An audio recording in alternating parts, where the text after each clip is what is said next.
Hey there, friend. Welcome back to Extraordinary Strides. I'm your coach and host, Christine. I'm a level 2 RRCA certified run coach. I'm also an ACE certified health coach, but more importantly, I'm a runner just like you. I'm ridiculously passionate about all things running, but what really makes my heart beat a little faster is helping people run stronger, live bolder, and go for those extraordinary dreams. Now, if we haven't met yet, hello. I'm so excited to have you here. In addition to coaching hundreds of athletes of all levels, I've also completed all 6 World Marathon Majors. And as of the airing of this episode, I'm 30 days away from earning my 7th star at the Sydney Marathon. So trust me when I say it, I get it. The nerves, the doubts, the weird phantom twinges in your calf. Trust me, I've been there. And I want to help you walk, run, and of course, move into these final 30 days with clarity and confidence. I thought, wouldn't it be cool if runners had a resource to kind of walk them through exactly what to do and what not to do during this magical window between peak training and race day? Like, what's really going on with your body? What should we be eating? What should we be avoiding? And what to do to keep us from spiraling into taper madness or giving in the urge to do just one more long run. This episode is going to be that resource. It's a full breakdown of the 30-day countdown to race day, what to expect, what to prioritize, and how to manage the physical and mental roller coaster like a pro. Whether you're running your first marathon or your 15th, this guide is rich with the insights that I've gleaned over the decades. And of course, it's got some really fantastic science-based tips and a lot of information from everyday runners as well. It's presented in a way that's simple, strategic, and encouraging. We're going to break down into 4 weekly phases. We're going to start off with, of course, peak and polish, days 30 to 21. Then we're going to move into that taper town and trust, days 20 to 14.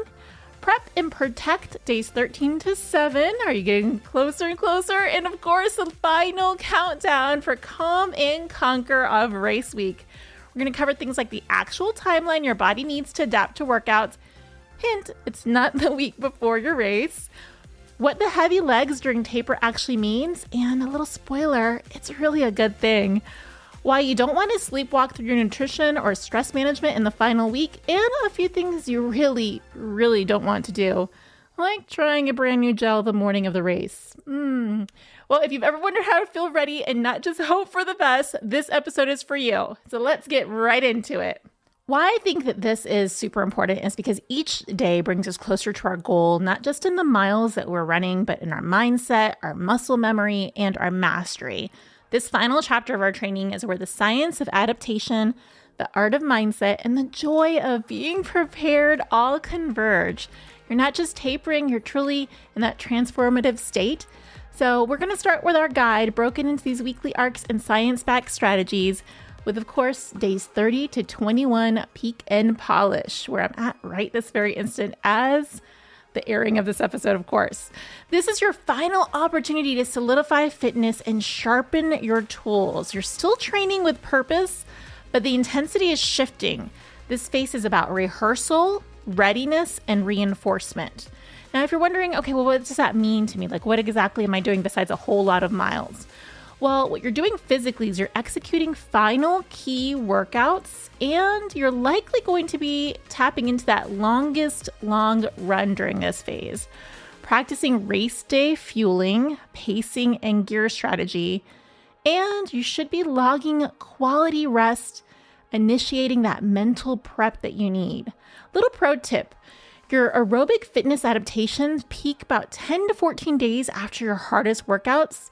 That means anything you do now is about solidifying, focusing on race-specific effort and simulations. So in plain speak, this is your chance to train smart, not hard. Fitness is built, you're reinforcing it, you're not reinventing it. Your goals for this phase is run with intention. Like, I am not kidding. This is something that I ask my athletes to do during their warm-up, is to really focus what they're looking to get out of that specific workout. Get familiar with marathon effort. Easy is effective here, my friend. That's what we're looking for. Dress rehearsal is also super important. You're going to use these long runs to practice everything, and I do mean everything. Your wake up ideally would be practiced, your fuel before you even leave to get started, so that breakfast or however you're getting your pre-run fueling in, what you're going to wear, your hydration, what you're taking with you to the actual race, even like what you're going to help say to yourself or your mindset, your playlist. All of these things are really important to kind of hone in here during this time so that when race day is in place, you just hit that routine. You just tap right into it. Of course, your recovery is right around the corner with that taper phase. So what you're doing here now is prioritizing recovery habits to set the tone for taper. Now, pro tip number 2, your body rebuilds stronger during rest, not workouts. I'm going to say that for the folks that I know don't like to hear the word rest, consider it a 4-letter word and not a good one. Your body rebuilds stronger during rest. This is where those gains become locked in, so support it with sleep, protein, and hydration. Okay, now we talked about what you should do, right? Let's talk about what not to do during this phase. This is not a great time to introduce a whole lot of new flashiness of your workouts. So if you've been considering, maybe you've been side-eyeing some different fitness classes or different workouts, this isn't a great time to do that. It's also not a fantastic time to introduce brand new gear. It is a great opportunity, though, that if you've been training in specific type of gear and you know that works for you, to be breaking in that gear if you're planning on getting something that's newer for a race day. So if you've been training in a specific pair of shoes and you know you're going to wear those shoes on race day, this is a great opportunity to, again, break in the newer pair. But we don't want to necessarily try something completely out of the gate, completely out of the blue. Again, locking in the fact that you may be racing in drastically different weather than you've been training in. So taking that into consideration, your base layer of what you're training in is likely going to need to be the base layer of what you run your race in. This is also a time not to have some drastic diet changes. There is always that little bit of that little devil on your shoulder saying, well, I could probably race so much stronger and look so much better in those marathon photos if maybe I lost just a few pounds before my race. My friend, I need you to definitely focus here where your nutrition is paramount. This is not a great time to be cutting calories or trying a brand new diet. Please hone in on your fueling your body for the best performance, and you still have quite a bit of training runway to go. This is also not the time to try to prove that you are going to absolutely unequivocally PR your race day by setting PRs every single time you toe up to your training workouts. Please be mindful that there is a process to this. I also don't want you to neglect your rest. So if you're skipping recovery now, it's going to delay that peak that we're looking for. Please do be mindful of that. Again, there's an entire process that we are learning to really rely on in that routine that we're trusting in ourselves. So we're going to talk a little bit about that with our mindset, because this is a great time to write or refine your race day mantra.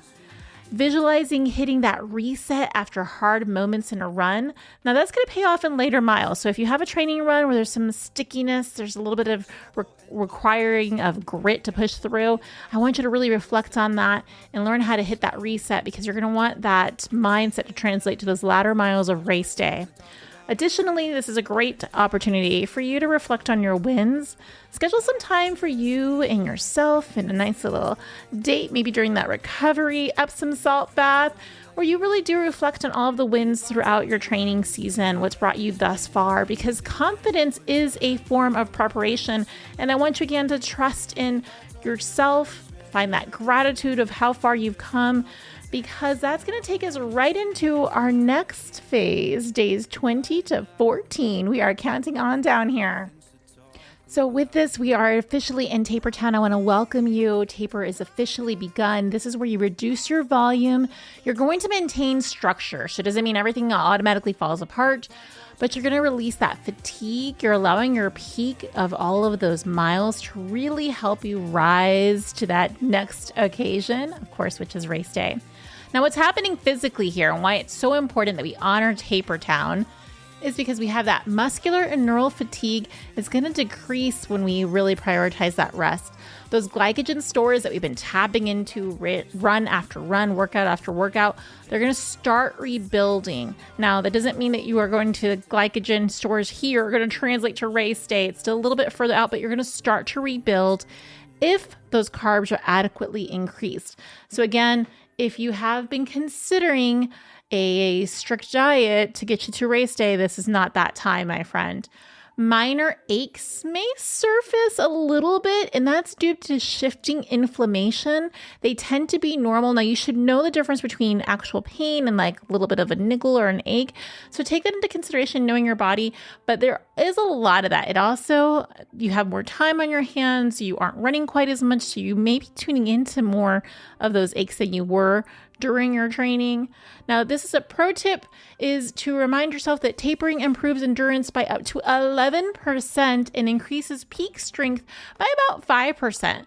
And this only happens when you are prioritizing that rest, and it helps to meet that structured low volume effort. So it takes a little bit of a balancing game, my friend, here. And this is something that I want to remind you that does not mean you're getting lazy. You're not losing all of your fitness. You are actually actively working on getting faster. So taper is a performance science at work. Again, this is where that trusting the process is going to be absolutely pivotal. Your goals for this phase, for those 3 weeks out, is to maintain frequency but lower volume. Insert short bursts like strides or light intervals to retain muscle tension.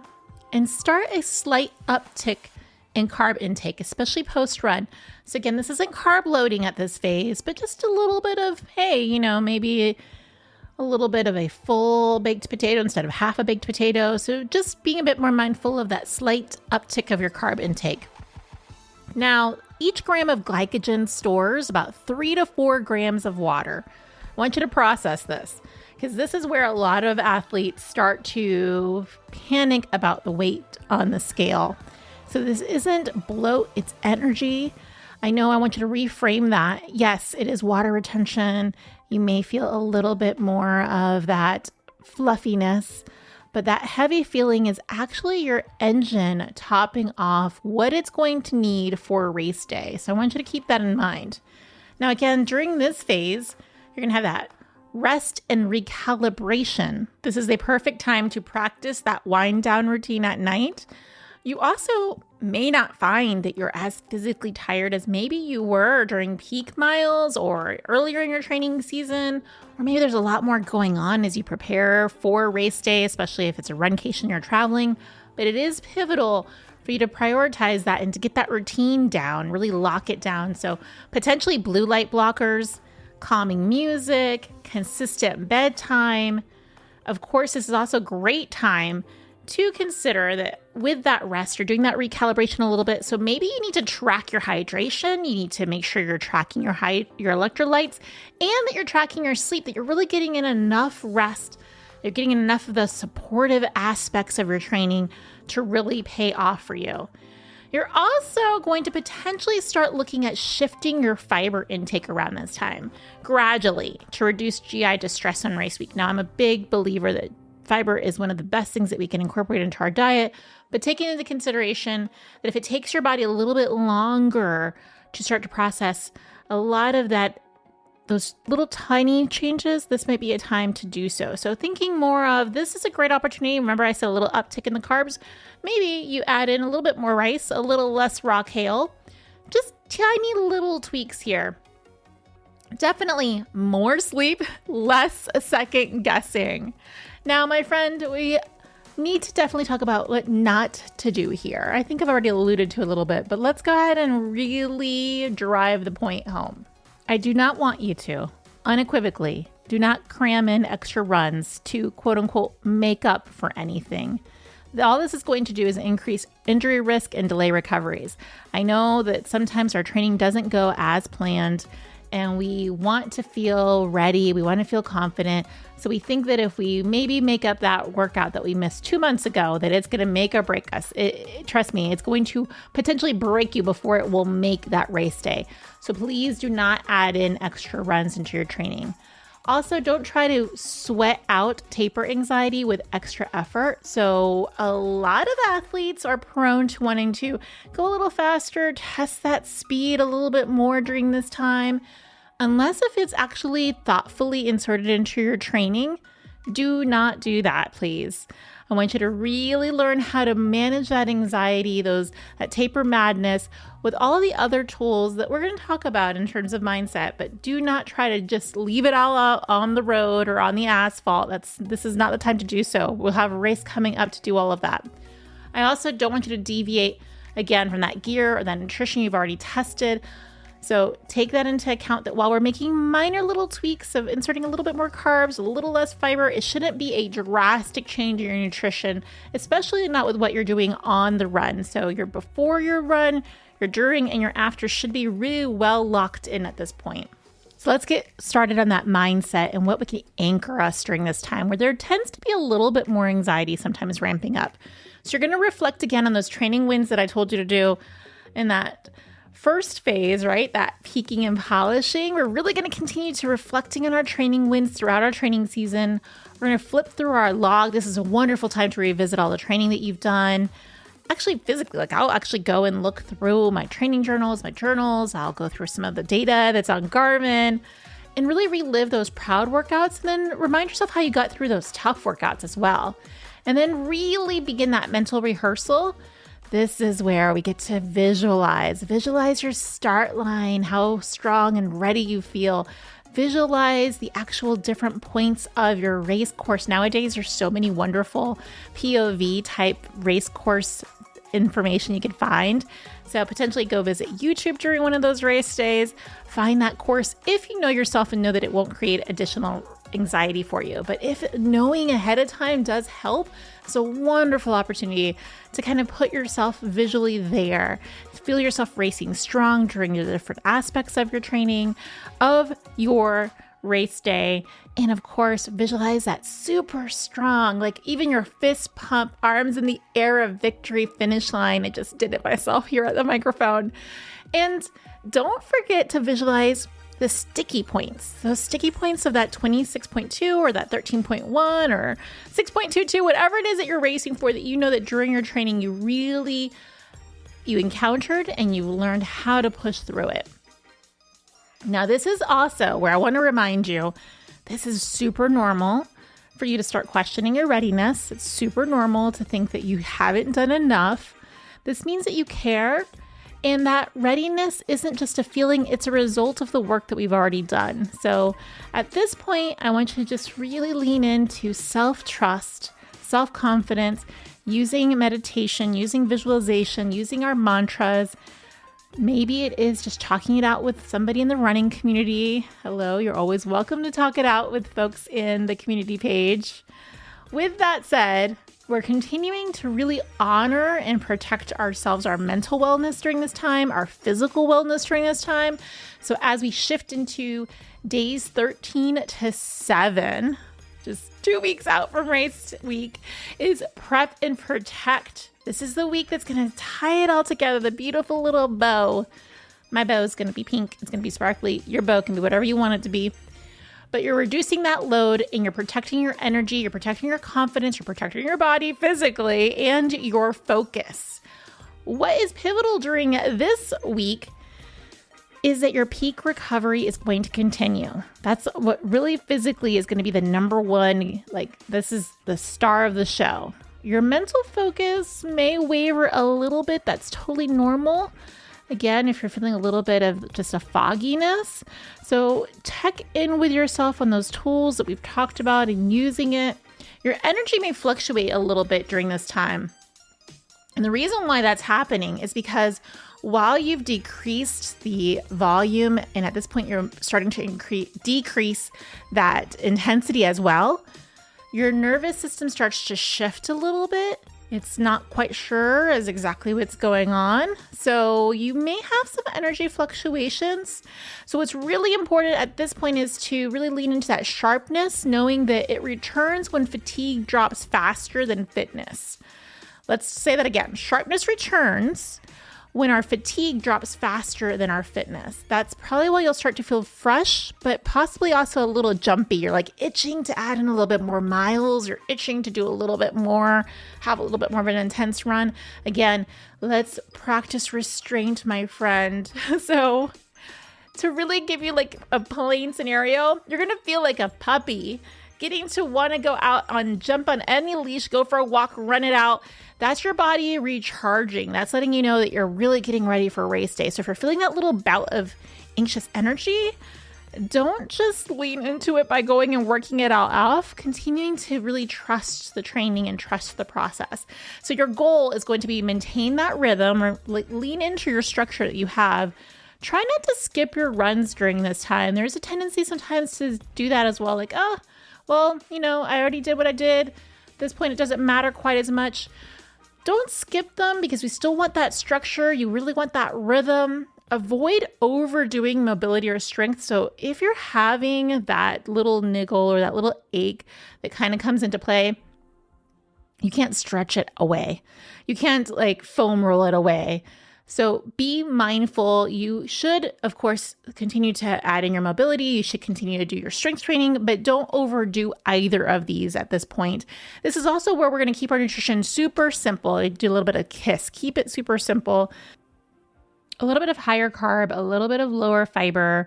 So again, beginning to shift away from super heavy greens and fibrous grains right about now is really pivotal.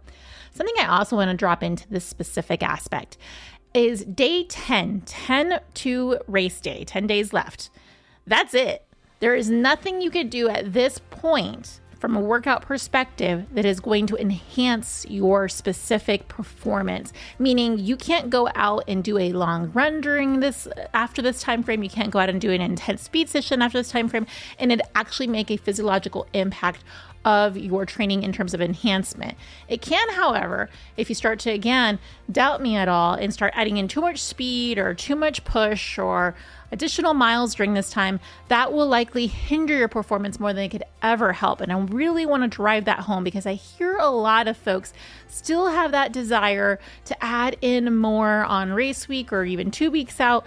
And I'm telling you, it's not worth it. At this point, the dishes are done, my friend. Just go ahead, clean up the kitchen, turn those lights off, and go relax on the couch because there's no point of trying to focus on adding more. More is not less during this time frame. All right, my friend, which again, I just got right into what not to do. So this is not the time to overthink last minute race tweaks. I really, really, really cannot drive it enough. I need you to trust your training at this point. I don't want you to change up your routines too much or stay up late watching race previews or weather updates. Now, again, you can visualize, you can have a good idea of what potentially may happen. You can check the weather from a perspective of what you're going to wear, having a couple different options that you need to pack with you, but there is no point whatsoever of becoming obsessed with the weather. Social media communities during this time can be a little bit scary because a lot of that mass hysteria is starting to kind of come into play. So potentially avoid or mute some of those specific race groups that are, they're all starting to get that anxiety. And the reason why is because during taper, our brain is interpreting that taper related stillness as a threat. So again, I want you to calm it with rituals and structure, not feeding into all of that mass hysteria. But with that, I said, my friend, I am so excited. We are in phase 4, that final week, the final countdown. That's the only time I'm going to do that because I don't want to hurt your ears ever again. But this is where we're going to hone on into phase 4 of calm and conquer. Now, this is the final approach. Your job is to guard your energy, support your peak, preserve your calm. You're not doing less. You're doing only what matters. And again, depending on your race, like specifically for me with Sydney, you may be even doing some travel in between. So taking that into account as well.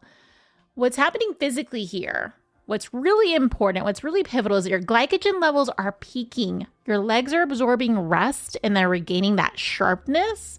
And you may feel emotionally sensitive or a little mentally jittery. So it's a great time to potentially be reducing some of that caffeine towards these last few days if it's giving you a little bit too much amping. These are signs that your nervous system is preparing for performance. Now, your goals for this phase: reduce training to short, relaxed efforts. Finalize your packing list, confirm your race day timing. Maybe you're already doing some travel, so focus your energy that you have on that. Keeping your meals simple. Again, going back to that KISS, keep them super simple, low fiber, high in carbs. Use your rehearsed routine for race morning breakfast and bathroom habits. And what I want you to do is use them all week long leading up to race day, if at all possible, so that you do just feel like it's automatic. You can tweak anything you need to tweak. Make sure you have everything on hand that you need to have. Now, what I really also want you to consider during this time is that you worked super hard to get here. So don't get so caught up into all the different aspects of the angst that you aren't really capturing the beauty of all of the work that you have done, leading you here to that pivotal race day. So I've already led right into what not to do. I don't want you to try anything new. So no new foods, no new shoes, no new gear. It's not a chance to try a new delectable cuisine of wherever you're traveling to. As much as I want you to enjoy yourself, you're going to wait till after the race, of course. I don't want you to overhydrate as well. And I know that sounds really kooky because for the majority of the conversation, I've asked you to hydrate. But what I mean by that is don't just take in plain H2O because it can flush out your electrolytes. So I want you to really balance. You're looking for your urine color to be a light to pale yellow. If it's running clear, you're likely overhydrating with too much water. If it's running too dark, then you're a little underhydrated. So looking to balance that hydration as well as possible. And I don't want you to let those race day nerves derail your plan. So continue to lean into that routine, that mantra, those visualizations, that meditation, that mindset focus to really get you to that start line. So with that, we're going to talk about how you're going to really focus that mindset. So listen to me, my friend. You are ready. You are more than capable. And of course, you're a little nervous, but that's not a sign that you're underprepared. It means you care about what you're about to embark upon. You have worked very hard to be here. So be deliberate in what you expose yourself to. Again, avoid any of that negative social noise, any of that comparison. This is where you're going to focus on your breath. Any calming technique that you have utilized to get you to this point, you're going to really employ and lean into that. Because my friend, we're officially here. Race day. It is showtime. You're going to wake up early, of course. You're going to have that breakfast that you've practiced. You're going to move through your warm-up and gear check calmly because, of course, you laid out your flat runner the night before. You're going to toe on up to that start line. And you're going to know that you arrive with everything that you need. Remember, you are trained, you're ready, you're a runner. Now is the time to just lean into enjoying this.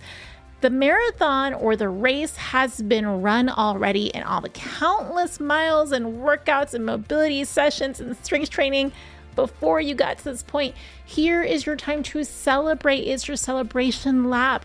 If you're racing hard that day, even when it gets tough, knowing that you're leaning into finding that joy of all of that hard work culminating to such a strong performance today. Now, when it gets hard during the race, because invariably, no matter how much joy you are seeking, it will get a little hard, I want you to return to the basics. You're going to focus on your breath. You're going to relax your shoulders. You're going to repeat your mantra, and you're going to remember why you started, because the work is done. Now it's time to just run your race, my friend. So a few little reminders and don'ts. Don't change things up that day. Just lean into your routine. And then I want you to remind yourself to start slower than you think. It takes about 20-30 minutes for your body to fully warm up. You're here for the long run, literally. So if folks are passing you, no big deal. You'll pass them later. Trust your strategy. Absolutely execute your strategy here. Smile even when it gets tough. Breathe through when you want to stop. And remember that every single step is a celebration. You truly have earned every single mile. This race is your reward. And my friend, you have officially been armed with everything that you need to move you through these last 30 days with power, precision, and hopefully a little side of peace. Your race is not a test. It's a celebration of every single thing you've done to get you here. Now, my friend, if this episode was helpful, I want you to please do me a favor. Save it so you can come back to it whenever you're 30 days out from your big goal race, or share it with a friend who has a race coming up soon. And hey, if you're interested in taking your training to the next level with custom coaching and support, I'd love to chat with you. You can use that text feature right there in episode notes. Send me a message, include your name and your phone number, and I'll reach out to schedule a 15-minute consult call. No pressure, just a fun, friendly chat to see how I can help you crush your goals. Now, until next time, keep showing up, keep running your race, and remember, you are not behind, you are not late. These 30 days, you are right on time. Let's go.